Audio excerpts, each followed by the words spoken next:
Friends, सबसे पहले तो जय सिया राम। आज हम लोग पढ़ेंगे standard 12th commerce English medium subject economics और उसमें chapter 2 indicators of growth and development. पिछले वीडियो में हम लोगों ने समझा था जो इंडिकेटर था growth rate of per capita income, उसके बारे में हम लोगों ने समझा था डिटेल में, उसका टेबुलर एक्सप्रेशन समझा था। अब उसकी लिमिटेशंस के बारे में मैं समझाऊंगा आपको।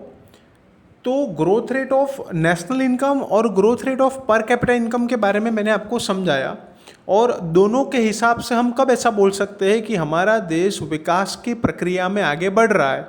तो according to indicator of growth rate of national income and growth rate of per capita income both, जैसा मैंने बोला था buy one get one free, दोनों में एक ही बात आपको याद रखनी है। According to this indicator a country is said to have attend economic development if there is continuous increase in real national income oblique per capita income for the country for long period of time. अगर लंबे समय तक देश की राष्ट्रीय आय और प्रति व्यक्ति आय अगर लगातार बढ़ती रहे तो हम ऐसा बोल सकते हैं कि हमारा देश आर्थिक विकास की प्रक्रिया में आगे बढ़ रहा है। अगर हमारे देश की नेशनल इनकम और पर कैपिटा इनकम हायर रेट से बढ़ रही है तो डेवलपमेंट का रेट भी हायर है। अगर नेशनल इनकम और पर कैपिटा इनकम लोअर रेट से बढ़ रही है तो डेवलपमेंट का रेट भी लोअर है। अगर नेशनल इनकम और पर कैपिटा इनकम बढ़ नहीं रही है, जितनी पिछले साल थी उतनी ही इस साल है, तो इसका मतलब है कि हम स्थिरता की स्थिति में है। It shows the state of stagnancy. And अगर हमारी नेशनल इनकम और पर कैपिटा इनकम कम हो रही है बढ़ने की जगह, then it shows the negative development और अंडर डेवलपमेंट। मतलब हम लोग आगे नहीं बढ़ रहे, ऊपर से जिस सिचुएशन में थे वहाँ से हम लोग पिछड़ रहे हैं। तो ये था growth rate of national income and growth rate of per capita income. अब मुझे पर कैपिटा इनकम की आपको लिमिटेशन समझानी है। देखो पर कैपिटा इनकम मिलती कैसे है। When total national income of a country divides by the total population, we get per capita income. जब देश की टोटल नेशनल इनकम को टोटल पॉपुलेशन से जब हम डिवाइड करेंगे तो हमें पर कैपिटा इनकम मिलेगी। तो ये जो पर कैपिटा इनकम है ये पर हेड इनकम है। लेकिन मैं पहली लिमिटेशन जो समझा रहा हूँ वो समझाने से पहले दो सवाल और उसके जवाब। क्या नेशनल इनकम हर साल गिनी जाती है? हाँ। लेकिन क्या पॉपुलेशन हर साल गिनी जाती है? नहीं। पॉपुलेशन की जो काउंटिंग होती है दोस्तों, जनरल नॉलेज के लिए भी याद रखना, पॉपुलेशन की जो काउंटिंग होती है वो हर 10 साल में होती है। Every 10 year, after every 10 year population is counting. तो अगर हर 10 साल में पॉपुलेशन काउंट होती है तो जब हम हर साल पर कैपिटा इनकम जो ढूंढते हैं वो हम कैसे ढूंढेंगे? बिना पॉपुलेशन की एग्जैक्ट फिगर के हमारे पास पर कैपिटा इनकम कैसे मिलेगी? एग्जैक्ट फिगर ही नहीं होगी जब हमारे पास पॉपुलेशन की। तो उसकी पहली लिमिटेशन ही यही है कि ये सिर्फ अंदाज़ा है। जिस साल हम पॉपुलेशन ढूंढेंगे उस साल तो हमें एग्जैक्ट पर कैपिटा इनकम मिलेगी। जैसे मान लो कि लास्ट जो हमारी पॉपुलेशन काउंटिंग हुई थी 2011 में, तो 2011 की पर कैपिटा इनकम आपको एग्जैक्ट मिल जाएगी क्योंकि उस वक्त की नेशनल इनकम भी आपको पता है, उस वक्त की पॉपुलेशन भी आपको पता है। लेकिन 2012, 2013, 2014 जो 2020 तक है, अब 2021 में फिर से पॉपुलेशन काउंटिंग होगी, 2021 में फिर से काउंटिंग होगी, तो उस वक्त की भी आपको परफेक्ट मिल जाएगी पर कैपिटा इनकम। लेकिन ये बीच के जो 9 साल है वहाँ पर हमें सिर्फ अंदाज़ा लेना पड़ता है। हम सिर्फ थोड़ी पर कैपिटा इनकम, हम सिर्फ थोड़ी पॉपुलेशन को क्या करते हैं, थोड़ा बढ़ा देते हैं अंदाजे के हिसाब से कि पिछले सालों में कितना परसेंटेज पॉपुलेशन बढ़ा है उसके हिसाब से बढ़ा कर। लेकिन आप समझो दोस्तों, एग्जैक्ट तो है नहीं, पॉपुलेशन इतनी बड़ी है वो ज़रूरी नहीं है। तो इसीलिए इसकी पहली जो लिमिटेशन है वो यहाँ पर लिखी है ओनली एस्टिमेट्स। यहाँ पर सिर्फ अंदाजा ही होता है। देखो क्या लिखा है यहाँ पर, limitations per capita income as an indicator has following limitations. First, only estimates. The national income of the economy is calculated almost every year and hence we get almost correct data. National income, हमारी जो राष्ट्रीय आय है वो हम हर साल ढूंढते हैं, इसलिए उसका डेटा हमें सही मिलता है। But the population of the country is not calculated every year. जो जनसंख्या है वो हम हर साल नहीं गिनते हैं। In India population census is taken once in 10 years. जो जनसंख्या हम जो जनसंख्या गिनते हैं वो हर 10 साल में एक बार गिनते हैं। Hence only an approximation is taken for all other years. जो 9 साल के लिए, बाकी के जो 9 साल होते हैं उसके लिए तो हम सिर्फ अंदाजा ही लेते हैं। So per capita income data is not acquired correctly. So per capita income correctly acquired होता नहीं है, वो सिर्फ अंदाजा होता है और अंदाजे से कभी भी हम विकास का पता नहीं लगा सकते, इसलिए इसकी पहली लिमिटेशन है ओनली एस्टिमेट्स। दूसरी इसकी जो लिमिटेशन है, difficulty in the calculation of national income and पर कैपिटा इनकम। देखो दोस्तों, ये लिमिटेशन एकदम आसान है। नेशनल इनकम और पर कैपिटा इनकम दो तरीके से गिनी जाती है। मैंने जो आगे के वीडियोस थे उसमें मैंने आपको समझाया था। अगर आप करंट ईयर की प्राइस से ढूंढते हो तो उसको मॉनेटरी नेशनल इनकम और मॉनेटरी पर कैपिटा इनकम बोलेंगे। लेकिन अगर आप बेस ईयर की प्राइस से गिनते हो जिसमें प्राइस फिक्स रहती है तो उसको हम क्या बोलते हैं, रियल नेशनल इनकम और रियल पर कैपिटा इनकम। तो यहाँ पर ये कन्फ्यूज़न है कि हम करंट ईयर की प्राइस से गिने या बेस ईयर की प्राइस से गिने, मतलब करंट ईयर की प्राइस से गिने या कांस्टेंट प्राइस से गिने, तो ये कन्फ्यूज़न है, ये भी इसकी एक लिमिटेशन है। Already we have been seen the difficulty in calculating national income. National income गिनने में हमने डिफिकल्टी देखी कि भाई करंट ईयर की प्राइस से गिने या कांस्टेंट प्राइस से, बेस ईयर की प्राइस से। In the same way whether per capita income should be at current price should be calculated, यहाँ पर बुक में लिखा नहीं है, in the same way whether per capita income should be calculated at current price or constant price and the related difficulties make it difficult to know the real situation। दोस्तों, पर capita income में भी यही एक limitation है कि हम उसको करंट प्राइस से गिने या कांस्टेंट प्राइस से गिने। अगर करंट प्राइस से गिनेंगे तो हमें रियल सिचुएशन तो पता चल जाएगी, लेकिन उसमें क्या होगा कि प्राइस की वजह से इनकम बढ़ेगी। और अगर हम कांस्टेंट प्राइस से गिनेंगे बेस ईयर के प्राइस से तो प्रोडक्शन कितना बढ़ा वो पता चल जाएगा, लेकिन प्राइस कितनी बढ़ी है ना इस साल वो हमें पता नहीं चलेगा। तो दोनों की कुछ ना कुछ लिमिटेशंस है। फिर भी इंडिया हम जो है रियल नेशनल इनकम गिनते हैं, रियल पर कैपिटा इनकम गिनते हैं, लेकिन कंफ्यूजन है दोनों में, इसलिए सेकंड लिमिटेशन है difficulty in the calculation of national income and पर capita income. Third, per capita income shows only an average. Per capita income सिर्फ एवरेज बताता है। पर कैपिटा इनकम सिर्फ एवरेज बताता है। एवरेज का मतलब ये होता है कि हम टोटल नेशनल इनकम को टोटल पॉपुलेशन के साथ डिवाइड कर देंगे। Total national income divided by total population, तो हमें एवरेज मिल जाएगी कि भाई पर पर्सन इनकम को इतनी इनकम मिलती है। लेकिन क्या सही में उतनी इनकम मिलेगी ही, ये ज़रूरी नहीं है। तो पर कैपिटा इनकम आपको पर हेड इनकम बताता है, एवरेज बता देता है, लेकिन डिस्ट्रीब्यूशन नहीं बताता है। डिस्ट्रीब्यूशन इक्वल है, अनइक्वल है, कितने लोगों को कितने पैसे मिल रहे हैं, हर एक इंसान के हाथ में कितने आ रहे हैं, ये बताता नहीं है। So per capita income shows only an average, it does not show the distribution. Third, per capita income shows only an average. Per capita income shows only an average income, ये सिर्फ एवरेज इनकम बताता है। On the basis of this average no decision can be taken and the stage of development of countries can not be decided. Average के basis के ऊपर कोई भी निर्णय नहीं ले सकते हैं और विकास के किस तबक्के में है हम ये भी डिसाइड नहीं कर सकते, सिर्फ एवरेज के बेसिस के ऊपर। With increase in per capita income, if equitable income distribution takes place, economic development is said to have taken place। पर कैपिटा इनकम बढ़ने के साथ साथ अगर इसका डिस्ट्रीब्यूशन इक्वल होता है तो हम ऐसा बोल सकते हैं कि हमारे देश में इकोनॉमिक डेवलपमेंट हुआ है। जैसे मैंने आपको स्टार्टिंग में बताया था कि इकोनॉमिक डेवलपमेंट की दो कंडीशन है, उसमें से ये एक कंडीशन है कि बढ़ी हुई इनकम इक्वली बंटनी चाहिए। If income distribution is inequitable, it can be said that economic development has not taken place। अगर इनकम का डिस्ट्रीब्यूशन अनइक्वल हुआ तो हम ऐसा बोल सकते हैं कि इकोनॉमिक डेवलपमेंट नहीं हुआ है, आर्थिक विकास नहीं हुआ है। फिर तो मैंने आपको बताया था क्या होगा, richer gets more richer and poorer gets more poorer. धनिक और ज़्यादा धनिक बनते जाएंगे, गरीब और ज़्यादा गरीब बनते जाएंगे। Due to this to per capita income as an indicator is considered deficient. इसकी वजह से पर कैपिटा इनकम में कमी है कि ये डिस्ट्रीब्यूशन बताता नहीं है। फोर्थ इसकी जो लिमिटेशन है वो है डिफ़िकल्टी इन कंपैरिजन। देखो दोस्तों, जब भी हम कंपैरिजन करें ना तो स्टैंडर्ड एक जैसा होना चाहिए। अगर मुझे सारे स्टूडेंट्स के परफॉर्मेंस की कंपैरिजन करनी हो एग्जाम्पल, तो मुझे सब स्टूडेंट्स के जो परफॉर्मेंस है ना, वो परसेंटेज, उसका जो स्टैंडर्ड है वो परसेंटेज ही होना चाहिए, या तो फिर सबके टोटल मार्क्स ही होने चाहिए। किसी के परसेंटेज हो, किसी के टोटल मार्क्स हो, किसी का परसेंटाइल रैंक हो, किसी का ग्रेड हो, तो कंपैरिजन नहीं हो सकती है। अगर कंपैरिजन करनी है तो स्टैंडर्ड एक जैसा होना चाहिए।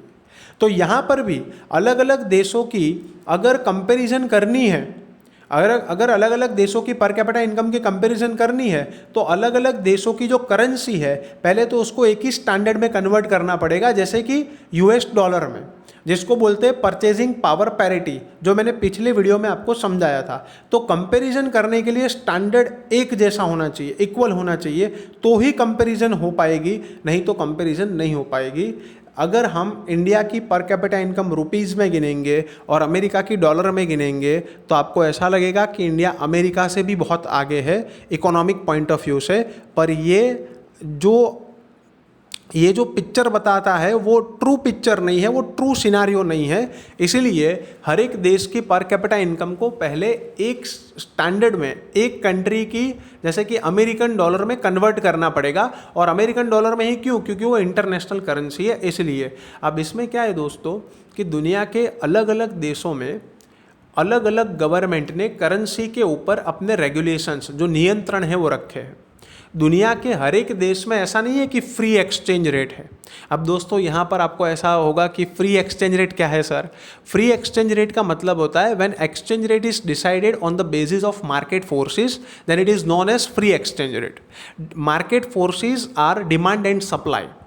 जिस देश में एक्सचेंज रेट डिमांड और सप्लाई के हिसाब से डिसाइड होते हो, गवर्नमेंट ज़्यादा उसमें इन्फ्लुएंस नहीं करती है, गवर्नमेंट के ज़्यादा रेगुलेशंस नहीं होते हैं, वो उस एक्सचेंज रेट को बोलते हैं फ्री एक्सचेंज रेट। और जिस देश में गवर्नमेंट डिसाइड करती है करेंसी की वैल्यू और अपने एक्सचेंज रेट के ऊपर कंट्रोल रखती है, उसको बोलते हैं फिक्स्ड एक्सचेंज रेट। अब प्रॉब्लम क्या है दोस्तों, अगर दुनिया के सारे देशों में फ्री एक्सचेंज रेट हो ना, और फिर हम लोग कन्वर्ट करें ना डॉलर में, तो स्टैंडर्ड एक जैसा आएगा और वो सही पिक्चर दिखाएगा। लेकिन दुनिया के आज भी कुछ देशों की सरकारों ने अपने करेंसी के ऊपर रेगुलेशंस रखे हैं। हर जगह फ्री एक्सचेंज रेट नहीं है, तो इसलिए उस करेंसी को डॉलर में कन्वर्ट करना पहले तो आसान नहीं है, और अगर करेंगे भी तो वो सही वैल्यू नहीं बताएगा। इसलिए दुनिया के सभी देशों की कंपैरिजन करने में डिफिकल्टी आती है। अगर दुनिया के सारे देशों में फ्री एक्सचेंज रेट होता और अगर हम आसानी से उसको कन्वर्ट कर पाते, तो फिर ये कंपैरिजन हमें ट्रू सिनेरियो बताती, सही पिक्चर बताती। लेकिन अभी प्रॉब्लम ये है कि दुनिया के अलग अलग देशों की गवर्नमेंट ने, अलग अलग देशों की सरकारों ने अभी भी अपने देशों में करेंसी के ऊपर नियंत्रण रखा है, इसलिए वहाँ पर कन्वर्ट करने में दिक्कत आती है। और अगर कन्वर्ट कर भी लेते हैं तो वो सही पिक्चर बताता नहीं है। और जब तक सही स्टैंडर्ड नहीं होगा, जब तक एक ही स्टैंडर्ड नहीं होगा, तब तक कंपेरिजन नहीं हो पाएगी। तो डिफ़िकल्टी इन कंपेरिजन थोड़ा डिटेल में समझाया दोस्तों मैंने आपको ये, ताकि आपको समझ में आए। The per capita incomes of different countries are expressed in their respective currencies. अलग अलग देशों की जो प्रति व्यक्ति आय पर कैपिटा इनकम होती है, वो अलग अलग देशों की करेंसी में होती है। सबसे पहले क्या करना पड़ता है? It will have to be first converted into US dollar. सबसे पहले उसको यूएस डॉलर में कन्वर्ट करना पड़ता है, and then comparisons can be done to find out whether economic development of a country is relatively high और low. और फिर हम लोग कंपैरिजन कर सकते हैं कि इकोनॉमिक डेवलपमेंट दूसरे देश से हमारा ज़्यादा है या कम है। तो पहले तो यूएस डॉलर में कन्वर्ट करना पड़ेगा, जैसे पिछले वीडियो में मैंने आपको समझाया था टेबुलर एक्सप्रेशन के through. Different countries of the world, देखो प्रॉब्लम क्या आ रहा है दोस्तों, different countries of the world impose different controls on exchange rate and the real exchange rate can not be known, and consequently the real comparison is not possible amongst countries. अलग अलग देशों, दुनिया के अलग अलग देशों ने अभी भी अपने एक्सचेंज रेट के ऊपर कंट्रोल रखे हैं, और उससे रियल एक्सचेंज रेट पता नहीं चलता है, और इसकी वजह से सही मायने में कंपैरिजन, रियल कंपैरिजन नहीं हो सकती है, पॉसिबल नहीं है। तो ये एक लिमिटेशन है, fourth, difficulty in comparison. Fifth है डिसेप्टिव इंडिकेटर। दोस्तों डिसेप्टिव इंडिकेटर का मतलब ये होता है कि ये जो निर्देशक है, ये जो इंडिकेटर है ना, ये जितना बताता है ना, इससे कई गुना ज़्यादा छिपाता है। It hides more than it reveals. उसका मतलब यही है, जितना बताता है ना उससे कई गुना ज़्यादा तो ये छुपाता है। जैसे ये एवरेज बताता है लेकिन डिस्ट्रीब्यूशन छुपा देता है। तो इसलिए पर कैपिटा इनकम की एक लिमिटेशन है, deceptive indicator. Per capita income of the country is not actual income that a citizen gets. Per capita income देश की ऐसी इनकम है कि हर एक इंसान को उतनी इनकम मिलती ही है, ऐसा ज़रूरी नहीं है। पर कैपिटा इनकम एवरेज बताता है, लेकिन क्या हर एक इंसान को इतनी इनकम मिलती ही है? क्या सब इतना कमाते ही है? नहीं। Per capita income of the country is not actual income that a citizen gets. Per capita income as an indicator hides more than it reveals and hence it is not a correct indicator। ये जितना बताता है इससे कई गुना ज़्यादा छुपाता है।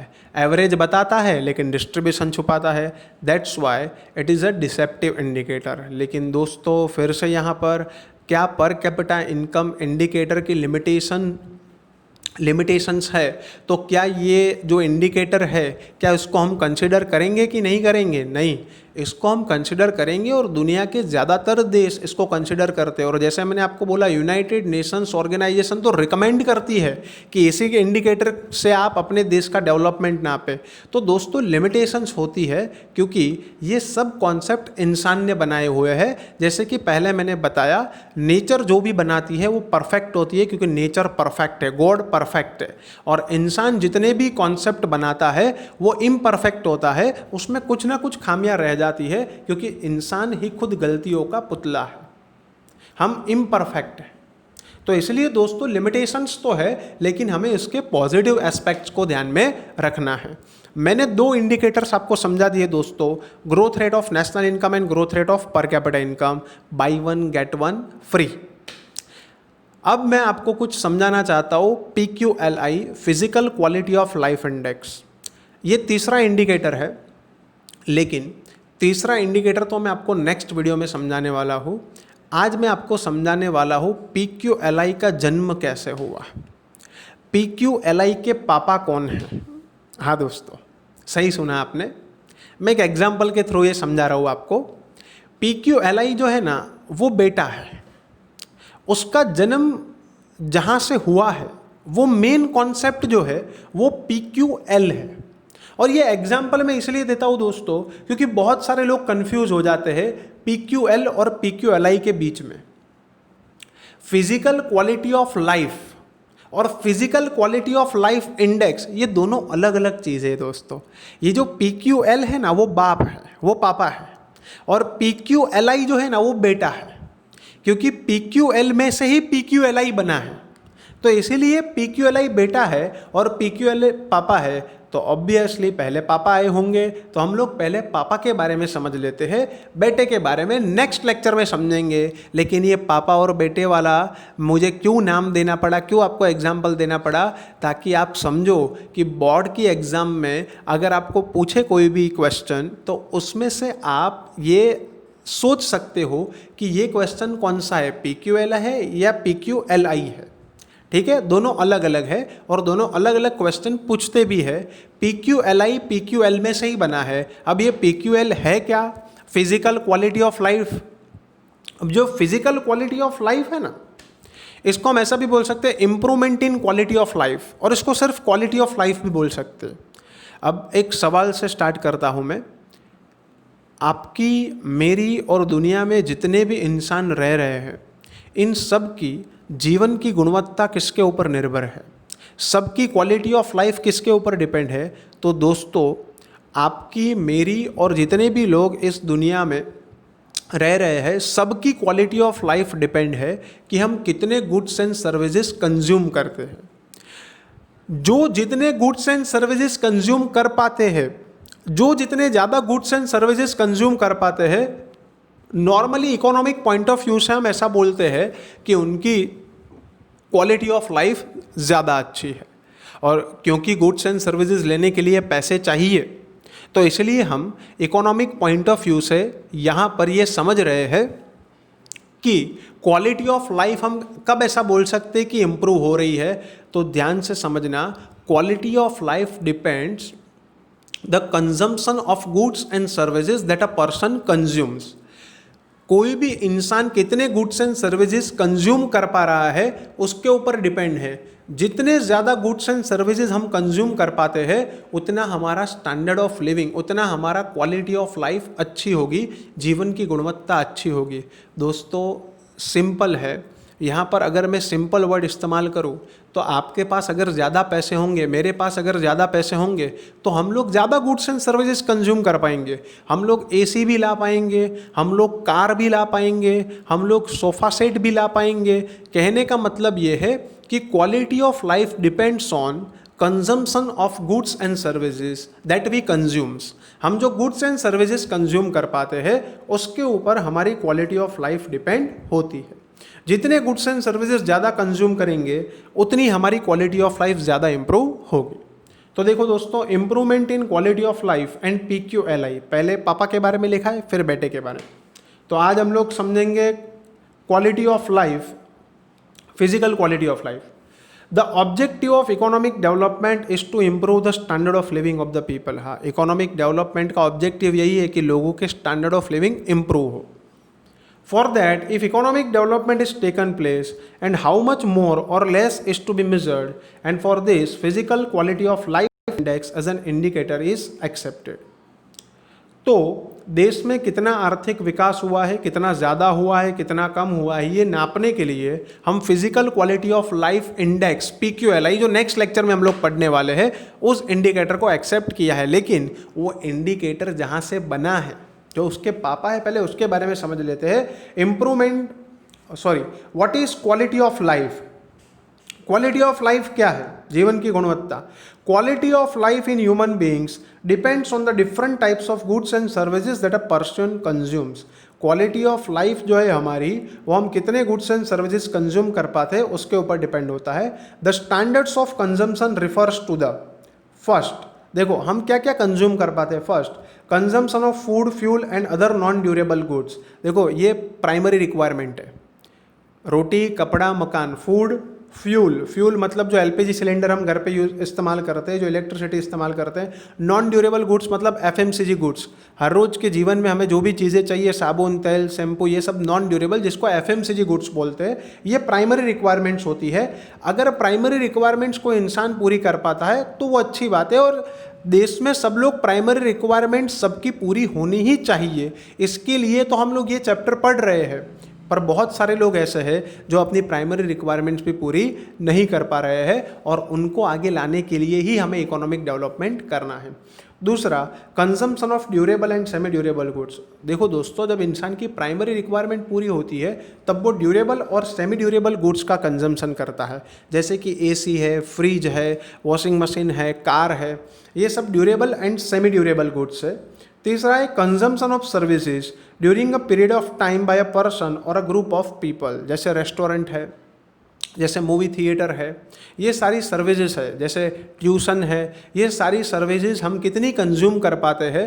पहले कोई भी इंसान होगा वो प्राइमरी रिक्वायरमेंट पूरी करेगा, उसके बाद ड्यूरेबल गुड्स की रिक्वायरमेंट पूरी करेगा, उसके बाद अपनी सर्विसेज की रिक्वायरमेंट पूरी करेगा। जो इंसान सारी रिक्वायरमेंट्स पूरी कर पाता है उसकी क्वालिटी ऑफ लाइफ बहुत ही अच्छी है। जो इसमें से कुछ चीज़ें प्राइमरी रिक्वायरमेंट्स और उसके अलावा भी अगर ड्यूरेबल और सेमी ड्यूरेबल गुड्स की जो रिक्वायरमेंट है वो पूरी कर पाता है, उसकी भी क्वालिटी ऑफ लाइफ अच्छी है। और जो इंसान प्राइमरी रिक्वायरमेंट्स भी पूरी नहीं कर पाता है उसको हम बोलते हैं पुअर, गरीब।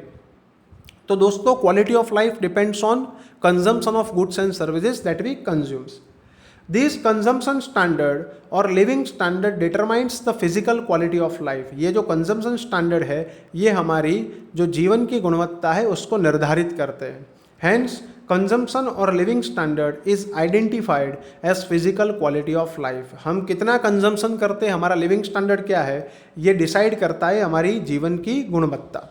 If the living standard of the people goes up, it can be said that physical quality of life has gone up. अगर हमारी जीवन की गुणवत्ता में सुधार होता है तो हम ऐसा मान सकते हैं कि हमारा भौतिक कल्याण हुआ है, हमारी भौतिक जीवन की गुणवत्ता में सुधार हुआ है, हम ज़्यादा चीज़ें कंज्यूम कर पा रहे हैं। अब दोस्तों, कौन कौन सी ऐसी चीज़ है जो PQL में कंसिडर होती है? PQL में 10 चीज़ें हैं। जो 10 चीज़ें 10 डिटर्मिनेंट्स है, there are 10 determinants in PQL, physical quality of life. ये 10 चीज़ें हमें मिलनी चाहिए। अगर ये 10 चीज़ें हमें मिलती है तो हमारा स्टैंडर्ड ऑफ लिविंग बेटर है, ऐसा हम बोल पाएंगे। तो ये 10 चीज़ें कौन सी है? और दोस्तों एक इन्फॉर्मेशन, ये जो 10 चीज़ें हैं ना, उसमें से ही मॉरिस डेविस मॉरिस जिन्होंने PQLI बनाया है इंडिकेटर, जो मैं नेक्स्ट लेक्चर में आपको समझाने वाला हूँ। तो मॉरिस डेविस मॉरिस ने क्या किया, इन 10 ये जो 10 डिटर्मिनेंट है PQL के, फिजिकल क्वालिटी ऑफ लाइफ के, कि जो हमें मिल रहे हैं या नहीं मिल रहे हैं, इसके ऊपर से डिसाइड होता है हमारी फिजिकल क्वालिटी ऑफ लाइफ। तो मॉरिस डेविस मॉरिस ने क्या किया, इसमें से 3 डिटर्मिनेंट्स को लिया और 3 डिटर्मिनेंट्स को कंसिडर करके उन्होंने एक इंडेक्स बनाया जिसको बोलते हैं PQLI। नेक्स्ट लेक्चर में डिटेल में आपको समझाऊंगा, लेकिन ये मेन है 10 determinants that are included in PQL। अब ये कौन से है, तो बुक में बहुत लेंथी दिया हुआ है, उसके बहुत बड़े बड़े नाम दिए हैं, लेकिन मैं यहाँ पर आपको एक शॉर्ट फॉर्म देना चाहता हूँ PQL को याद रखने के लिए, आपको याद रह जाएगा। सबसे पहले हम लोग अंदर पढ़ते हैं, फिर मैं आपको शॉर्ट फॉर्म देता हूँ। सबसे पहला है फूड, दूसरा है हेल्थ, तीसरा है हाउसिंग। पहला है फूड, दूसरा है हेल्थ, तीसरा है हाउसिंग, फोर्थ है एजुकेशन, फिफ्थ है ट्रांसपोर्टेशन, मिलना चाहिए सबको ट्रांसपोर्टेशन फैसिलिटी, एजुकेशन भी मिलना चाहिए। सिक्स्थ है एनर्जी, खाने जो प्राइमरी रिक्वायरमेंट है हमारी, रोटी कपड़ा मकान, energy. Seventh population having access to pure drinking water, पीने का शुद्ध पानी सबको मिलना चाहिए। एट्थ एवरेज लाइफ एक्सपेक्टेंसी, ज़्यादा होनी चाहिए अपेक्षित आयुष्य। नाइन्थ इन्फेंट मोर्टेलिटी रेट, देखो दोस्तों ये मिलना नहीं चाहिए, बाल मृत्यु दर है, लेकिन इसका मतलब ये होता है कि हमारे देश में हेल्थ फैसिलिटीज़ अच्छी होनी चाहिए ताकि इन्फेंट मोर्टेलिटी रेट कम हो। एंड टेंथ ड्रेनेज फैसिलिटी, मतलब गटर लाइन की जो सुविधा होती है जिससे सारा जो वेस्ट होता है वो मैनेज होता है, जिससे सारा वेस्ट जो होता है वो हम मैनेज कर पाते हैं, उसको बोलते हैं ड्रेनेज फैसिलिटी। तो यहाँ पर 10 चीज़ें मैंने आपको शॉर्ट में समझाई। अब इसको अगर आपको याद रखना है कि which 10 determinants are included in PQL, और अगर एग्जाम में ये सवाल पूछे तो आपको याद रखना है simple, FH square ETE paid, FH square ETE paid. FH square का मतलब होता है, F का मतलब होता है food, H health, H housing, FH square ETE education, transportation, energy, ETE complete. Paid में P है population having access pure drinking water, A average life expectancy, I infant mortality rate, और D drainage facility. This 10 determinants are included in PQL, जो कि पापा है PQLI के। इनके जो बेटे हैं इसके बारे में नेक्स्ट लेक्चर में हम लोग पढ़ेंगे। आशा रखता हूँ आपको पर कैपिटा इनकम की लिमिटेशंस भी समझ में आ गई होगी, PQL भी समझ में आ गया होगा। अब नेक्स्ट लेक्चर में मैं आपको PQLI समझाऊंगा। अगर कुछ भी डाउट हो कमेंट बॉक्स पे कमेंट कर सकते हो। तब तक के लिए आप इतना पढ़िए। जय सिया राम।